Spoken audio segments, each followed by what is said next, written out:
अन्य महत्वपूर्ण समाचार सामे આવી રહ્યા છે તેના પર નજર કરીશું। વડોદરાથી સમાચાર સામે આવી રહ્યા છે, જ્યાં રવિવારની રજાની મજા લેતા પાલિકાના અધિકારીઓ નજર પડ્યા વિશ્વામિત્ર પ્રોજેક્ટની કામગીરી જાહેર રજાને કારણે પડી ખોરંભે।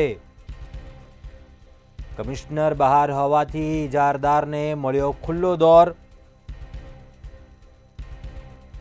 100 દિવસમાં પ્રોજેક્ટ પૂર્ણ કરી દેવાની બાહેંધરી હતી। પાલિકાએ રાજ્ય સરકારને બાહેંધરી આપી છે।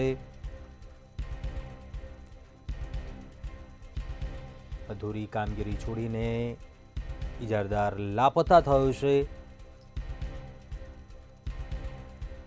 વિશ્વામિત્ર પ્રોજેક્ટની કામગીરી જાહેર રજાને કારણે ખોરંભે પડી। કમિશનર બહાર હોવાથી ઇજારદારને ખુલ્લો દોર મળ્યો।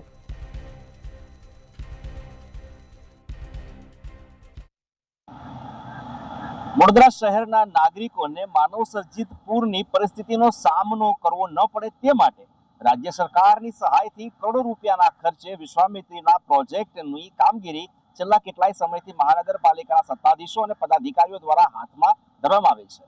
2 દિવસ પૂર્વે જ રાજ્યના મૃદુ અને મક્કમ મુખ્યમંત્રી ભૂપેન્દ્ર પટેલ આ વિશ્વામિત્રી પ્રોજેક્ટની કામગીરી નિહાળવા માટે આવ્યા હતા અને સબ સલામત હૈના દાવા સાથે મુખ્યમંત્રીને વિશ્વામિત્રી પ્રોજેક્ટ અંગેની તમામ માહિતી અહીંયા પૂરી પાડવામાં આવી હતી। આપ દ્રશ્યોમાં જોઈ શકો છો, એમાં આ જ ખુલ્લા મેદાનની અંદર એક સાથે 5 જેટલા પોકલેન્ડ, એક સાથે 7 થી વધારે જેસીબી અને મોટા પ્રમાણની અંદર અહીંયા મજૂરોને કામે લગાડીને વિશ્વામિત્રી પ્રોજેક્ટની કામગીરી ચાલી રહી હોવાનું પ્રતીત કરાવ્યું હતું પાલિકાના સત્તાધીશો અને પાલિકાના પદાધિકારીઓ દ્વારા।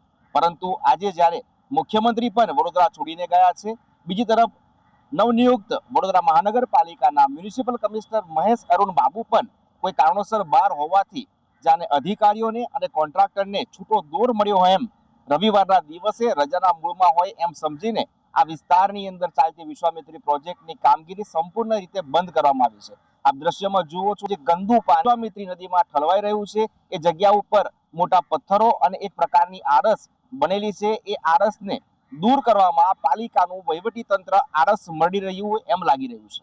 પાલિકાના સત્તાધીશો ખરેખર ભાગ બટાઈમાં હોવાને લઈને હવે રજાના મૂડમાં હોવાનું પણ ક્યાંક ને ક્યાંક શહેરીજનોની ચર્ચામાં જોવા મળી રહ્યું છે। ત્યારે સવાલ એ ઉભો, આ મહત્વપૂર્ણ પ્રોજેક્ટ પૂરો કરવાના જે દાવા મ્યુનિસિપલ કમિશનર અને વહીવટી પાંખ દ્વારા કરવામાં આવી રહ્યા છે, તે ખરેખર 100 દિવસમાં પૂર્ણ થશે કે કેમ, એવો એક સવાલ પણ શહેરીજનોના મનમાં ઉભો થયો છે।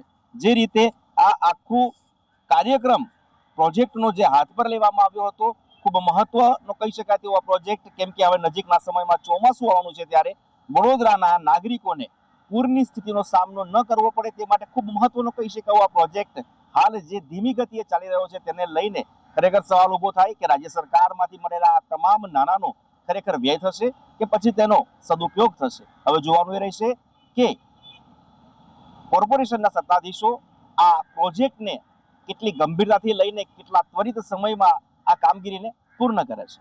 કેમેરા પર્સન મિલિંદ મેલે સાથે તુષાર પટેલ, મંતવ્ય ન્યૂઝ, વડોદરા।